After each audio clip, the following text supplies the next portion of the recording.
Clase hoy. Entonces, ¿cómo están a los que no les he dado la bienvenida? Me alegra verlos. Y muchachos, vamos a terminar del realismo hoy. La semana pasada les hice la exposición temática de los autores, bueno, características y autores. Hoy les voy a hablar de unos autores con unos fragmentos muy puntuales de textos pues, que he leído de literatura realista en Europa. Los analizamos un poco, va a ser muy breve realmente, pues son un poco largos, pero solo quiero que los leamos y los revisemos someramente. Después les voy a compartir un documental que es bien denso, denso no por, no por lo que dure como, no recuerdo, como 15 minutos, pero es muy diciente para que lo relacionen con el realismo en Colombia como tal, ¿vale? Porque pues yo les he hablado mucho que la literatura para verla hay que analizarla desde nuestro contexto. La historia no es lo que pasó, sino lo que está pasando. Si uno ve la historia solo por aquel acontecimiento y ya, realmente no tiene trascendencia. Ustedes, por ejemplo, la gran mayoría conocen temas de la Segunda Guerra Mundial y saben qué pasó en parte, ¿no? Lo que lo hemos visto en el cine, en documentales, en textos, pero uno cree que la Segunda Guerra Mundial es algo que pasó y ya, pero es algo muy denso. Yo hablaba con una persona de Alemania y él me decía que ese tema no se puede tocar en Alemania, porque la pregunta que le hacían era su abuelo, ¿qué hacía durante la Segunda Guerra Mundial? Porque el abuelo podría ser un soldado de la SS o puede ser una persona que estaba matando judíos, porque prácticamente casi toda Alemania era nazi. Entonces él me decía que ese tema no se toca porque es muy denso y también me decía algo muy brutal, que Alemania es el país que más gente recibe, más inmigrantes recibe de otros países. Él decía que hay un problema grande porque pues los alemanes han hecho edificios para esa gente, les pagan subsidios a la gente que viene de afuera porque sienten una deuda grande con la humanidad por lo que hicieron contra los judíos en toda Europa. Entonces como que no pueden decir que no, pero llegó un punto en que la economía pues no da, porque los que pagan los impuestos es para eso, pues se inconformaron. Entonces si ven como un hecho como eso sigue repercutiendo, la Segunda Guerra Mundial, estoy hablando de algo realista, ¿sí? Para que lo conectemos y no parezca foráneo, nos dejó, entre otras cosas, un avance re brutal en los medios de comunicación. Casi que los teléfonos hoy, que la comunicación satelital que es tan inmediata, es herencia de la Segunda Guerra Mundial. Los medios de transporte aéreos, herencia de la Segunda Guerra Mundial. Muchos avances en armas. Si ven que se sigue escribiendo, la guerra de Vietnam, que fue una porquería de guerra de Estados Unidos y los vietnamitas, que perdió Estados Unidos, nos dejó fusiles y carrotanques que tenemos en Colombia, que nos los regaló Estados Unidos, no, nos los vendió realmente, pero vienen de esa guerra de Vietnam, es reciclado. O sea que ese acontecimiento que se dio en 1960 y algo, hoy sigue siendo vigente. ¿Ven? Entonces, cuando vemos la historia desde el acontecer hoy, o sea, desde la influencia hoy, es que la entendemos, si no, ya valimos triqui. Por eso el documental que les voy a mostrar pues realmente está muy relacionado con lo que pasa en Colombia. Van a entender muchas cosas que no entendíamos antes y ustedes que son tan críticos ante la visión política y conflicto de Colombia, proceso de paz y demás, se van a dar cuenta que hay un detalle ahí que no conocemos porque en la ciudad de alguna forma todo es muy confortable y ignoramos lo que ha pasado afuera, ¿vale? Entonces les voy a compartir las diapositivas primero. Les voy a leer unos fragmentos de unos clásicos de literatura que hacen parte de la literatura del realismo y después de eso sí les voy a presentar el breve documental. Se los voy a compartir en link. Y quiero que miren un momento esta pintura. Esta pintura es vieja guardia. Es una pintura muy, pero muy realista. Entonces, si ustedes se dan cuenta, van a encontrar acá primero el tono con el que está dibujado. Pero a mí lo que mata es la señora. El rostro de la señora, la indumentaria. Es una pintura que inmediatamente te connota pues una sensación de pobreza, también de hastío. Aquí hay una nena que se ve que es muy joven. Uno podría suponer que es madre soltera. Aquí van los únicos burgueses del lugar. Son estos dos tipos que llevan sus sombreros que representan como que ese nivel económico y va muy aparte. Y todos los que usted ve aquí ya se ve que es un estrato más bajo, van como una especie de tren. Entonces el realismo no solo se representó lo que tiene que ver con la literatura, sino que también abarcó la pintura y era básicamente representar pues hechos muy concretos. ¿Cuál es el punto aquí? Que mucho contenido temático que abordaban hacía parte del sector agrario o el sector rural, porque en esa época pues las urbes no eran tan grandes como lo son ahora. Hay un tipo llamado Gustave Flaubert, es francés. Él escribió una novela que se llama Madame Bovary y les traje un fragmento de esa novela, que es una novela que me gusta mucho. Dice lo siguiente, echémosle ojo y lo analizamos ahí entre todos, ¿vale? Dice, perdóneme, interrumpió el señor Homais. Se puede permanecer en el buen camino sin seguir para nada el de la iglesia. Mejor admitir todo. Seamos tolerantes y filósofos, examinemos las cosas. Y no es para acatar la religión, para atacar la religión, perdón. Yo la respeto. Sé que necesita una, pero en fin, el dogma no implica en absoluto moral, como tampoco la virtud depende de la creencia. Perdóneme, interrumpió el señor Holmes, se puede permanecer en el buen camino sin seguir para nada el de la iglesia. ¿Quién me colabora analizando ese fragmento de ese texto? Ahí sigue un diálogo re brutal. Otro más le dice que no, ¿cómo es decir eso? Gabriela, ¿vas a decir algo? Sí, profe, pues, o sea, mirando lo que usted dijo de ese fragmento, es como que no necesitamos creer en un Dios, no necesitamos tener una creencia en alguna religión, porque ya podemos ser alguien, o sea, tener una virtud, no para creer, tenemos que tener una virtud, ¿no? O sea, ¿cómo más puedo explicar? Pero sí es como lo entiendo yo, que no necesitamos una religión Sí, muy o algo bien. que creer. Profe, profe, yo lo entiendo es por Gracias, el Gaby. contexto histórico, por, pues por lo que están viviendo y porque en ese momento digamos que la iglesia representa algo más fuerte. Sí, Entonces, pues digamos que todo el mundo está como pensando simplemente en Dios o algo así, pues ahí según lo que dice el texto, esa no es la idea, o sea, no porque esté en una iglesia o crean Dios, necesariamente es bueno, o asimismo malo. vale. Hay un dato excelente, Nico. Y bien, Gaby, por ahí va el camino. Aquí tengamos en cuenta dos cosas. Hoy podemos establecer ese debate y pues estamos en pleno 2021 y 2020, perdón, y pues yo creo que la cosa se puede batir, pero tengan en cuenta que eso fue en 1800 comienzos y mediados, un tema bien brutal. El texto que sigue ahí es bastante largo el capítulo porque ellos van viajando en un tren y establecen el diálogo. Madame Bovary, que es lo que me gusta de esa novela, es una señora, es adinerada y muy estudiada, pero es una señora que decidió, después de su primer matrimonio, quedarse soltera, administrar sus bienes porque tiene muchos, y la nena es de avanzada.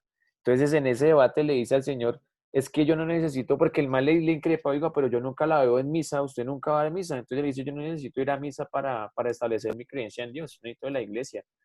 Y se enganchan y hay una parte donde le dice literal, ni siquiera necesito a Dios para ser una buena persona. Pues bacano el que lo busque y todo, pero no tiene que imponerle que para que alguien sea buena persona, pues tenga que creer en Dios.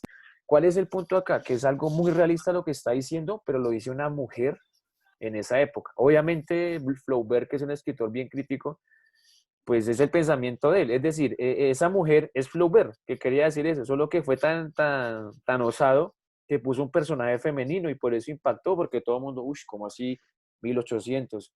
Una mujer tan liberada que administre su dinero, que se preocupe por leer, por aprender a tocar piano, porque la vieja lo hace en el libro. Cuando se suma eso, como que impacta bastante, ¿vale? Entonces, el realismo también se mete con esos tipos, lo que decía Nico del contexto histórico. La iglesia en ese momento, como bien sabemos, pues siempre ha tenido su poder, 1800. Está en un Entonces, auge. sí, no, y cuando se meten esas vueltas, Flaubert tuvo problemas grandísimos por ese tipo de cosas, ¿vale? Mire, vuelvo a leer acá, dice, mejor admito todo, dice Madame Bovary, seamos tolerantes y filósofos, una mujer en esa época hablando de esto. Examinemos las cosas. No es para atacar la religión, yo la respeto. Sé que se necesita una, pero en fin, el dogma es la creencia que te imponen, ¿no? El dogma no implica en absoluto moral, como tampoco la virtud depende de la creencia, como tampoco la virtud depende de la creencia. Tú puedes ser una calidad de ser humano sin necesidad de Biblia o ir a la iglesia. Ahora, si necesitas y es un apoyo, la creencia para ser un buen ser humano, pues genial. Yo he tenido la oportunidad de distinguir mucha gente que se ha vinculado a iglesias cristianas, por ejemplo, y han tenido un cambio muy positivo en sus vidas. O sea, una locura, dejan de tomar, hablan más con la esposa. Cuando eso pasa es genial, o sea, yo no cuestiono eso. Ahora, si tú puedes lograr eso sin necesidad de establecer una creencia, pues me parece también genial y respetable, ¿sí? No es que la religión es lo que te hace buena persona, porque entre otras cosas, alguna vez les dije, Pablo Escobar era muy religioso y Pablo Escobar pagaba misas y toda la cuestión. Los sicarios de Escobar y de Medellín bendecían sus balas con agua bendita para cometer sus crímenes. Yo creo que el 80% de los senadores de Colombia son creyentes religiosos y van a misa los domingos, pero miren la clase de personas que son. Muchas de las personas que ustedes van al documental que les voy a presentar, les aseguro que eran creyentes y miren lo que hicieron. Entonces, eso no ratifica, porque muchas veces dicen que si una persona no es creyente, entonces, mejor dicho, es malo. Mire, si un político que está haciendo campaña le da por decir en su campaña política que no cree en Dios, baila, se le va para encima, porque la hipocresía moral de nosotros es tan grande que inmediatamente lo juzgaríamos. ¿Ven ahí la pantalla? Creo que no. ¿Sí la ven? ¿La diapositiva? Sí, profe. Sí, Bueno, señor. Espérate un momento, entonces, dame un segundo.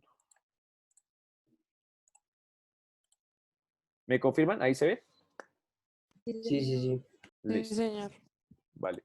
Entonces, sigamos acá. Les voy a leer un fragmento de Dostoyevsky, es un poquito largo, no me juzguen, pero espere que esto se me va a descargar el PC. Yo les dije la vez pasada que mi novelista preferido es Dostoyevsky, solo que leer a Dostoyevsky es una delicia porque sus libros están entre 400 páginas para allá. De hecho, ahorita hace que como un mes terminé de leer uno de Dostoyevsky que son 900 páginas, pero es una novelota. O sea, es una vaina que no te deja por fuera nada. Entonces, yo me he sentado a leer libros desde hace mucho tiempo y sé que son muchos, pero no he encontrado nada mejor que Dostoyevsky. Pero Dostoyevsky lo puedo leer ahora. Antes no, antes me parecía muy complicado meterme con este man, pero les voy a leer un fragmento de una de las mejores novelas que yo he leído en la historia, pero en historia de mi vida, ¿no? Pero es que la novela la evalúas por todo el conjunto, no por los fragmentos, así que traté de buscar cosas muy cercanas. Dice lo siguiente, abro comillas. Fyodor Dostoyevsky, Crimen y Castigo, a los que les gusta leer y son así como lectores que se rompen pues leyendo y que son muy críticos y mejor dicho, busquen esta vueltica en una buena edición. Crimen y Castigo de Fyodor Dostoyevsky. Abro comillas. A la mañana siguiente se despertó tarde, tras un sueño agitado que no lo había descansado. Se levantó bilioso. Bilioso es como con la boca amarga, ¿no? De haber bebido el día antes alcohol. Irritado, de mal humor, y consideró su habitación con odio. Era una jaula minúscula, de no más de 6 pies de largo y tenía un aspecto miserable con su papel amarillento y lleno de polvo colgando en jirones de las paredes. A la mañana siguiente se despertó tarde, tras un sueño agitado que no lo había descansado. Se levantó bilioso, irritado, de mal humor, y consideró su habitación con odio. Era una jaula minúscula, de no más de 6 pies de largo, y tenía un aspecto miserable, con su papel amarillento y lleno de polvo, colgando en jirones de las paredes. La descripción de esa habitación les permite describir al personaje psicológicamente, ¿sí o no? Claro. ¿En qué sentido, Sofía? Sí. ¿O cómo Pues te lo dice, imaginas? ¿Cómo te lo imaginas psicológicamente, Alcohólico. Sofía? Sí, es alcohólico. ¿Qué más detalles le ves? Solitario, ¿no? Es un man solitario, es una habitación sumamente pequeña. Yo alguna vez les comenté a ustedes que puede pasar que lean libros y ustedes no recuerden la historia del libro, pero los personajes uno no los olvida, los personajes se le quedan a uno. El personaje de Crimen y Castigo se llama Rodion Romanovich Raskolnikov, porque es un nombre ruso, pero ese personaje yo lo tengo, yo es parcero. No es un buen parcero, ¿no? Porque él mantiene sus videos, pero es cercano, como lo hubiese conocido, ¿correcto? Y esa descripción, solo la habitación, Dostoyevsky es tan crack que uno de una vez se imagina cómo es el personaje, cómo es la vida del personaje, que sí, como lo dicen por ahí, es solitario, como dice Marlon, es alcohólico, como dice Sophie. Otro fragmento. Este es el fragmento del crimen que él comete en el libro. Le dio el golpe precisamente en la mollera. Mollera significa cabeza, ¿no? Entonces le dio el golpe precisamente en la cabeza, a lo que contribuyó la baja estatura de la víctima. Enseguida la hirió por segunda y por tercera vez, siempre con el revés del hacha y siempre en la cabeza. La sangre brotó cual una copa volcada y el cuerpo se desplomó hacia adelante en el suelo. Él se echó atrás para facilitar la caída y se inclinó sobre su rostro. Estaba muerta. Las pupilas de los ojos dilatadas parecían querer salirse de sus órbitas. La frente y la cara muequeaban en las convulsiones de la agonía. Raskolnikov mata a una señora para robarle dinero. diciendo que la señora es una señora que tiene una casa una casa de empeño y es muy adinerada, es muy avara. Y él se enamora de una prostituta y la prostituta está enferma, su papá es alcohólico y la nena lo hace es por dinero. Entonces Raskolnikov, que él es un estudiante de derecho, pero vive en la inmunda como está la habitación, y el man le quiere ayudar y dice, no, pues yo voy a robar a esa señora. Y intentando robarla, pues el man se le sale las manos y encuentra una chita en la cocina. O sea, él está robando a la señora. Ta. Cuando suena la llave, sí, ya llegó, ahora que hago, se va para la cocina y se encuentra una chita, no sé si ustedes conocen la que tiene unos carniceros para partir huesos, que son pequeñitas, se la encuentra. Y el man entra en éxtasis y pailas. Cuando la señora entra y lo ve, el man llega y pum, en la frente. Y la señora alcanza a gritar. Entonces él como que en su locura le sigue y la mata. En ese instante entra la empleada, la señora, que no tiene nada que ver y también lo ve, y él en su shock también la mata. Raskolnikov era un hombre incapaz de matar a alguien y sin embargo cometió ese crimen. Y toda la novela va a seguir dentro de su conflicto de cargo de conciencia de lo que acaba de hacer. Y el man comienza a decir, uy, no, pero es que era una vara, merecía morir. Uy, no, pero es que yo cómo le quito la vida a alguien. Ah, pero es que hay gente muriendo de hambre. Sí, pero es que Dios dice que si matas vas al infierno. Y comienza su debate en toda la novela. Porque el personaje y Dostoyevsky eran muy creyentes en Dios. Entonces, esa descripción es muy puntual porque de ahí nace todo el cargo de conciencia. Dice el último fragmento, donde he leído, pensó Raskolnikov, prosiguiendo su camino, donde he leído lo que decía o pensaba un condenado a muerte a una hora antes de que lo ejecutaran, que si debiera vivir en algún sitio elevado encima de una roca, una superficie tan pequeña que solo ofreciera espacio para colocar los pies, y en torno se abrieran el abismo, el océano, y nieblas eternas, eterna soledad y tormenta, si debiera permanecer en el espacio de una vara, si debiera permanecer en el espacio de una vara. Aquí el mal lo que está diciendo básicamente es que él no quiere morir porque él piensa en suicidarse. Él dice, uy, no, dice aquí que es sádico el libro. En parte sí es sádico, sí. Él dice, me voy a suicidar porque no aguanto con mi cargo de conciencia, pero quiero mucho la vida. Entonces, el man entra en el conflicto que dice, ¿por qué uno se aferra tanto a la vida? Hay un escritor llamado Albert Camus, que escribe una novela llamada El extranjero, que se las recomiendo porque es otra perlita, es muy corta realmente. Y el man tiene un ensayo que dice que todos en algún momento hemos pensado en el suicidio o lo vamos a pensar. La pregunta aquí, siendo realistas, ¿se debe juzgar a alguien que se suicide? No, No, No se debe juzgar a un suicida? no porque debe tener sus razones para suicidarse, Sí, ¿no? sí, porque uno no sabe lo que, no sé, lo que haya pasado o sobre, o sea, en qué, digamos, como, no sé, porque no estuvo con la persona que le gustaba, entonces no podía verlo con otra persona y se mató. O sea, como cosas así que uno no sabe cómo, ni uno no lo puede juzgar porque uno no sabe o qué fue lo que pasó o algo así. Exacto, pero en el contexto moral y social de hoy se van a dar cuenta que la gran mayoría de personas sí juzgan eso, ¿no? Hay un detalle Los religiosos más que todo. claro, porque es que hay un detalle, Andrea y los demás, la religión tiene un punto. Les voy a contar una particularidad muy sencilla, ¿sí? Obviamente uno ha pensado en eso, así sea por un momento. Hay días en que se piensa con más auge, ¿no? Esa decisión, yo un día meditándola, lo que te cohíbe o me cohibía fue mi mamá, porque mamá es muy religiosa. La religión dice que si te suicidas vas al profe, infierno. Dime, Nico. por lo general hay ciertas razones o algo así, que por lo general son personas o cosas a las que te aferras, además de la vida, que hacen que pues, pase desapercibido ese pensamiento, ¿no? Sí, mira, lo que tú estás diciendo, claro, pero es que mira este detalle. Por ejemplo, mi madre es muy religiosa y la religión dice que si alguien se suicida va al infierno.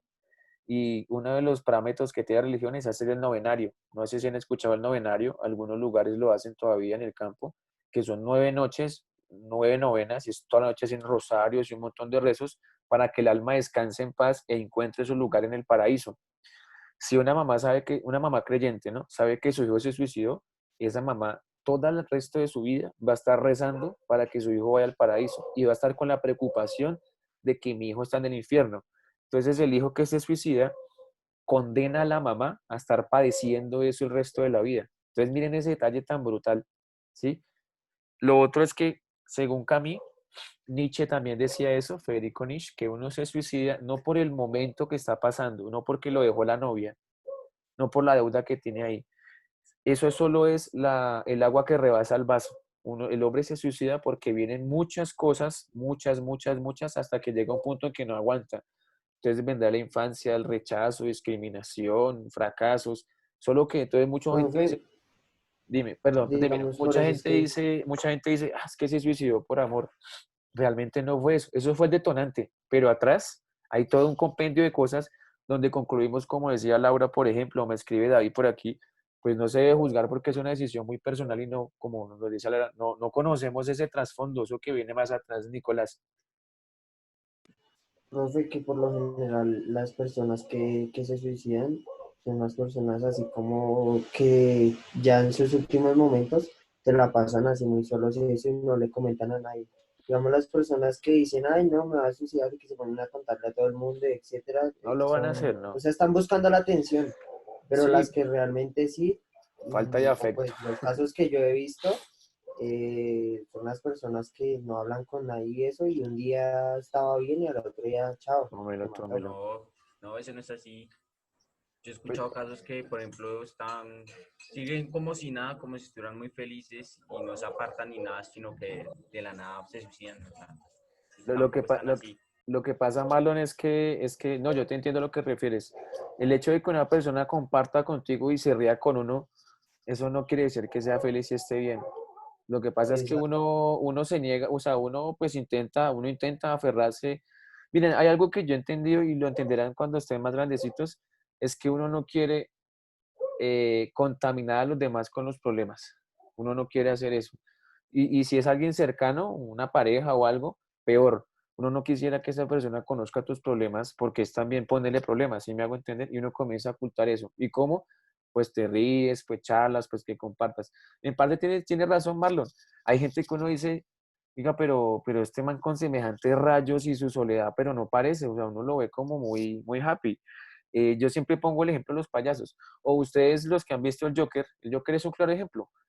El Joker es un payaso y trabaja haciendo reír, pero la vida que lleva es una vida miserable. Pero pues todo el mundo realmente lo ignora. Se lo llevo más allá. Miren, hay gente, ustedes yo creo que lo han visto porque eso aparece, hoy es un tema muy de moda. Hay gente, adolescentes que pasan desapercibidos por el mundo, que nadie se fija en ellos. Entonces tú puedes llegar al salón y voy a poner un ejemplo muy X, ¿no? Vamos a suponer que Evelyn está en Lady está en la inmunda, tiene un video pero re brutal y la gran mayoría no nos damos cuenta que a Lady le pasa algo, porque primero Lady no lo expresa, ella es muy hermética en sus cosas y pasa desapercibida. Uno queda realmente sano, pero si uno se da cuenta, lo digo pues así con todo respeto, que si Marlon, Camilo, Laura, por ejemplo, están mal, Mariana está mal, uno se da cuenta, porque es difícil que ellos lo encierren, porque uno está muy en contacto con ellos, ¿sí me hago entender? Pero puede pasar el caso de Lady y desapercibido y nadie, no se da cuenta. Y mañana puede pasar una vaina re loca y bueno, y no, pero ¿por qué? ¿Qué estaba pasando ahí? Yo no estoy de acuerdo, obviamente, con el suicidio. Yo creo que decía un parcero, yo no escogí llegar, yo no escojo irme. Aguánteme aquí. Y, y yo me he dado cuenta que la vida tan malnacida que a veces se nos presenta con tantos problemas, es lo que nos hace valorar cosas que la rompen. Es como ir a buscar debajo de las piedras lo que tiene sentido. Pero si todo fuera happy, pues no iríamos a buscarlo. Entonces, por eso yo creo que no está mal que tengamos inconvenientes, no está mal que hayan choques, eso no está mal, realmente eso es lo que le da sentido. Y créame que a su manera motiva. Lo que pasa es que hay días en que es como insoportable, pero no, hay días en que motiva muchísimo. Entonces, aquí hay una foto de este es Tolstoy, que es el segundo que tengo ahí debajo, al pie de Dostoyevsky. Hizo una novela que es tal vez se habla que la novela, después de la Biblia, la novela más top que se ha escrito, que se llama Guerra y Paz, también son como 1000 paginitas, nada más. Y hay frases, dice aquí, si no hubiera sufrimiento, el hombre no conocería sus límites, no se conocería a sí mismo. Básicamente lo que les acabo de comentar. Otra de Tolstoy. Todo el mundo hablaba de una nueva guerra. se había decidido el alistamiento de 10 regimientos de reclutas y se tomaban 9 reclutas más por cada 1000 campesinos. Por todos los lados se maldecía y no se hablaba de otra cosa. Lamentablemente, cuando se gestan las guerras, los primeros que van enfrente, en esa época eran los campesinos. Hoy es la gente de bajos recursos, campesinos y estratos bajos. Entonces a mí me parecía muy cómico. Yo no soy ni petrista ni esas vueltas, pero soy una persona que apoyo el proceso de paz. Y se van a dar cuenta ahorita de algo con eso. Yo sé que muchos dirán, profe, pero es que la guerrilla, ¿cómo así que no va a pagar lo que hizo? Que no sé qué. Es verdad. Pero con el simple hecho de que haya menos muertes y que el campesino está en la mitad, mire usted, metiendo a la cárcel un guerrillero no va a revivir a nadie, pero por lo menos lo va a sacar le va a quitar el fusil y lo va a sacar de ese contexto. ¿Alguien levantó la mano? Es que no veo aquí porque como tengo compartidas pantallas. ¿Alguien va a decir algo? Me notificó que alguien levantó la mano. Entonces, el proceso de paz, yo apoyo esa vuelta, muchachos. Porque es que toda la gente que no apoya el proceso de paz, que la guerrilla no sé qué, que la guerrilla y los políticos que son los que lo tumbaron, yo quisiera preguntar, ¿y cuántos de los que no apoyan el proceso de paz están dispuestos a mandar a sus hijitos para la guerra? ¿Cuántos de los partidos políticos que no apoyan el proceso de paz, sí? Los hijitos del uribismo, ¿cuántos uribistas colombianos que la guerrilla tiene que pagar, que no sé qué, que hay que acabarlos es con bala porque guerra con guerra? Pero ¿será que ellos mandan a sus hijitos a la guerra? ¿Será que el hijo de un senador ha ido alguna vez a prestar servicio militar? Pues no. Y donde lo llegue a prestar, es el hijo de un senador, ese man no sabe qué es la montaña, pues de guardia presidencial. Entonces es muy fácil hablar de guerra sin estar en medio de esa cuestión. ¿Ven ese detalle? Y lo segundo que yo pongo es, Profe, dime, que lo otro es que yo lo tomaría desde dos perspectivas, porque es que una cosa es hablarlo a uno que no le ha pasado nada, y cambia a una campesina o a una madre que le mataron a su hijo, que pues tiene el rencor y pues la ira, entonces dice, no, ni mierda, pues, así mismo hay que darles. sí, verlo de afuera es muy chévere. Y entonces a mí me ensola a veces esa gente que es, no, es que tienen que pagar, que la cárcel, es que hay que armarnos, que guerra civil.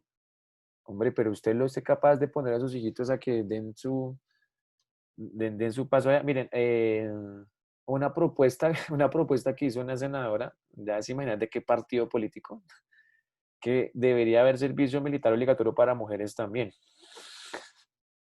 Y es un proyecto que están proponiendo. Entonces uno dice, pero ¿cuál es el sentido? Bueno, yo sé cuál es el sentido. Hacer política con guerra te da ganancias enormes. Si no hay guerra en un país como Colombia, muchos políticos no tendrían cómo ganar votos. ¿Cómo ganó 2 veces un tal Uribe? Yo acabo con la guerrilla y le doy bala. Y bueno, eso es respetable y yo sé que hubo logros en muchos lugares del campo donde se le agradece mucho eso, pero no la acabó, porque no se puede acabar si no se acaba el narcotráfico, porque la guerrilla no se puede acabar porque recibe ayudas de Ecuador y Venezuela, eso lo saben todos hoy. ¿Usted cómo va a acabarla? No se puede. Eso no es mandar un poco de gente a que los mate y ya. Tiene que buscar otros mecanismos y el proceso de paz podría ser uno, ¿no? Eso que les estoy hablando es realismo en esencia, mejor dicho. Este no lo leo todo, solo un fragmento para que no los aburre, pero miren esta perlita. Guy de Maupassant escribe un cuento largo llamado Bola de Cebo. Ella es una prostituta. Resulta que los europeos hubo una época que les gustaba las mujeres que no fueran tan delgadas. No sé si ustedes han visto algunas pinturas donde las mujeres son un poquito más gorditas, como más rellenitas. Esa de las mujeres muy apetecidas en esa época. No así el 90-60, sino sí como más rellenitas, por así decirlo. Y por ¿Como las eso de Botero? no, las de Botero ya son más, más crack. No, como en la mitad, como en la mitad. Y esta chica tenía eso y era muy crack y muchos hombres pagaban pues por estar con ella. Era una prostituta, pero muy ilustrada. Les leo un fragmento. Las voces de mando, chilladas brutalmente, repercutían a lo largo de las voces del mando, pero que parecían inmuertos y abandonados, mientras que detrás de los postigos entonados algunos ojos inquietos observaban a los invasores, dueños de la ciudad, y vidas y haciendas por derecho de conquista. Los habitantes a oscuras en sus viviendas sentían la desesperación que producen los cataclismos, los grandes trastornos asoladores de la tierra, contra los cuales toda precaución y toda energía son estériles. La misma sensación se produce cada vez que se altera el orden establecido, cada vez que se deja de existir la seguridad personal y todo lo que protegen las leyes de los hombres o de la naturaleza se pone a merced de una brutalidad inconsciente y feroz. Y así sigue. Está hablando de una invasión que están haciendo en ese momento los rusos a un pueblo de, de lo que es la antigua URSS, y lo está describiendo como era, ¿no? Lo que sigue ahí, masacran, hay violaciones, les queman sus casas, mejor dicho, pasan por encima de todo ese tipo de aspectos. Todos los países crack de Europa han sido agonías. Inglaterra ha invadido, Rusia ha invadido, Italia ha invadido, Francia ha invadido. Básicamente el mundo está dividido en la ley del más débil y el más fuerte, así como pasó aquí en la conquista y demás, ¿correcto? Aquí pues poniendo, pero tranquilo que no se les voy a leer. Aquí hay un fragmento muy corto de una novela que también les recomiendo muchísimo, El retrato de Dorian Gray de Oscar Wilde. Les leo el fragmento. Lord Henry Wotton, no existe aquello llamado buena influencia, señor Gray. Todas las influencias son inmorales, inmorales desde el punto de vista científico. Y Dorian le pregunta, ¿por qué? Y este le responde, porque influenciar a una persona es darle nuestra propia alma. Esta no tendrá sus propios pensamientos y se incendiará con sus propias pasiones. Sus virtudes no serán reales. Sus pecados, si existen los pecados, serán prestados. Se convierte en el eco de la música de otro, el actor de una parte que no ha sido escrita para él. ¿Vale? ¿Qué es lo que nos pasa muchas veces? Continúo. El objetivo de la vida es el desarrollo de su propio yo, encontrar su naturaleza apropiada. Es esto lo que cada uno de nosotros estamos aquí. El mundo tiene miedo de sí mismo. Se ha olvidado de la mayor de todas las obligaciones, la propia. Claro que son caritativos, alimentan al hambriento y visten a los mendigos, pero su propio ser está famélico y desnudo. Esto significa flaco. La valentía huyó de nuestra raza. Tal vez nunca la tuvimos. El terror a la sociedad, que es la base de la moral, el terror a Dios, que es el secreto de la religión. Estas son las dos cosas que nos gobiernan. Y sin embargo, creo que si un hombre viviera su vida completamente y hasta el límite, si le diera forma a cada sentimiento, expresión a cada pensamiento, realidad a cada sueño, pues ahí continúa, la rompería.